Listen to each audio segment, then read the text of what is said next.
Всем привет, меня зовут Паша, и на этом канале мы говорим, обсуждаем музыку. Добро пожаловать на новый ролик. И это рецензия на новый альбом Эда Ширана Autumn Variations. Я в целом понимаю, что Эд Ширан уже далеко не на том уровне популярности, что ему прям ролик отдельно посвящать, но, знаете, как-то сложилась хорошая традиция.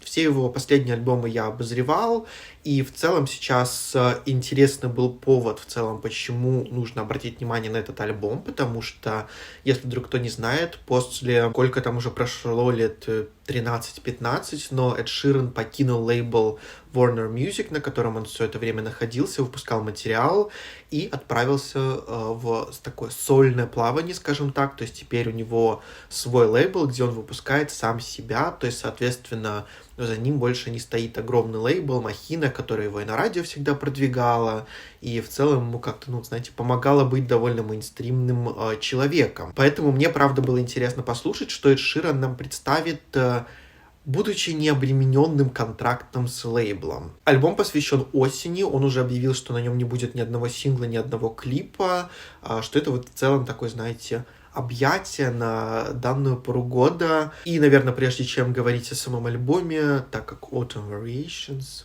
альбом про осень, нужно как-то, соответственно, навести обстановочку. Итак, осенние вариации Эда Ширана. Что это вообще такое? В целом, неожиданно альбом оказался вдохновлен Энигма-вариациями, классическое произведение от Эдуара Элгара. Но, наверное, кроме названия и идеи, больше ничем они не похожи, потому что альбом Эда Ширана Autumn Variations — это такая мягкая попытка фольклора, причем не обязательно сейчас говорю про фольклор Тейлор Свифт, о котором вы, естественно, подумали, а в целом о какой-то вот попытке в жанр, попытке вот действительно сделать какой-то, знаете, саундтречный такой вайб и мотив под осень. Но вопрос в том, нужен ли он был вообще от Эда Ширана в данной ситуации, в данном исполнении.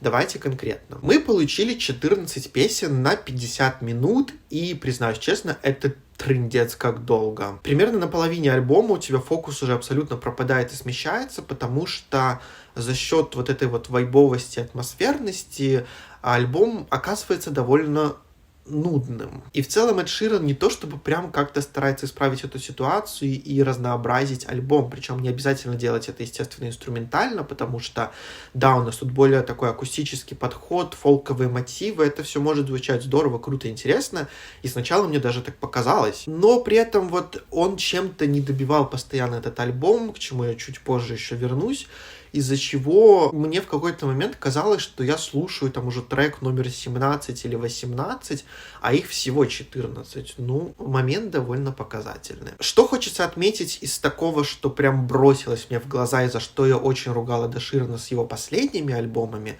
так это то, что тут нету радиочастушек, скажем так, то есть... да, будучи теперь, скажем так, свободным от радио, и потому что, естественно, лейбл не поддержит, а будучи независимым, так сильно ты не встанешь с такими сделками, как большие корпорации. Эд Ширан наконец-то перестал клепать вот эти вот одинаковые радийные песни, которые дико раздражают, ничего не значат и звучат безумно плохо, вот сделанные как на конвейере. Но при этом случился немножко другой конвейер вот этой вот фолковой заунывности, потому что вот конкретно у Ширана получилось заунывно, и я даже знаю почему, потому что, слушая его альбом, я каждые несколько минут ловил себя на мысли о том, что мне прям неловко себя чувствовать из-за его лирики, потому что, взрослый человек, который через много чего вроде как прошел, а слушая его лирику, такое ощущение, что это писал 15-летний подросток, вот настолько она глубокая и незамысловатая. В целом Ширан довольно утилитарно подошел почему-то к лирике на этом альбоме, который вроде как должен быть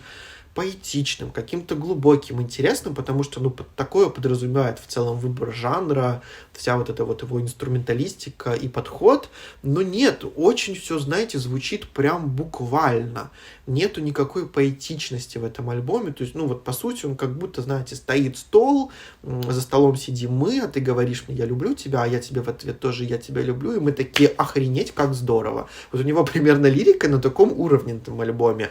А теперь представьте, что это нужно слушать 50, минут на 14 разных песнях, которые трудно отличить друг от друга. И опять же, если бы он это сделал с каким-то креативом, интересным подходом или хотя бы действительно какими-то глубокими размышлениями, я бы был один из первых, кто его бы за это расхвалил, потому что, я в целом довольно трезво всегда отношусь к таким вещам, что у артиста там, допустим, были плохие альбомы, но может случиться хороший. Тут как бы все к этому как будто бы подводило, но Ширан взял и выкинул все эти попытки в лужу. И в итоге получилось так, что, слушая этот альбом вечером, вот я себе создал такую, знаете, атмосферу осеннюю, там, со свечками и со всем, вместо того, чтобы ловить какой-то кайф, я сидел, слушал этот альбом и думал только о том, когда он, закончится. И в целом я тут даже могу отметить парочку неплохих песен. То есть, допустим, песня Amazing мне показалась неплохой, Punchline нормальная. Но при этом, если их слушать, то вот прям только отдельно или в рамках каких-то своих плейлистов с другими артистами. Потому что, допустим, до какого-то панчлайна, который находится во второй половине альбома, ты,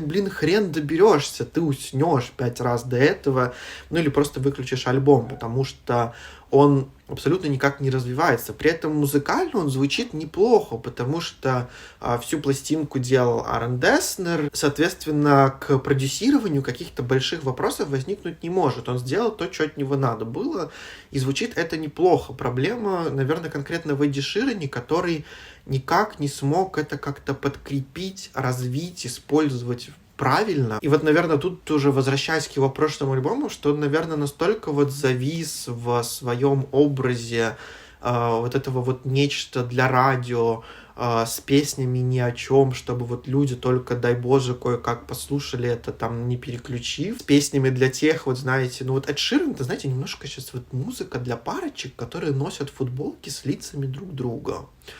Вот как-то так. И сталкиваясь с некоторыми его строчками на этом альбоме, то есть, допустим, на песне That's on Me, я прям себе выписал строчка We only break, we only break, we don't bend. Просто только волков не хватает на фоне, вот знаете, камон. И вот за счет всего вот этого мое в целом позитивное отношение на входе к этому альбому обернулось, немножко не самыми приятными впечатлениями.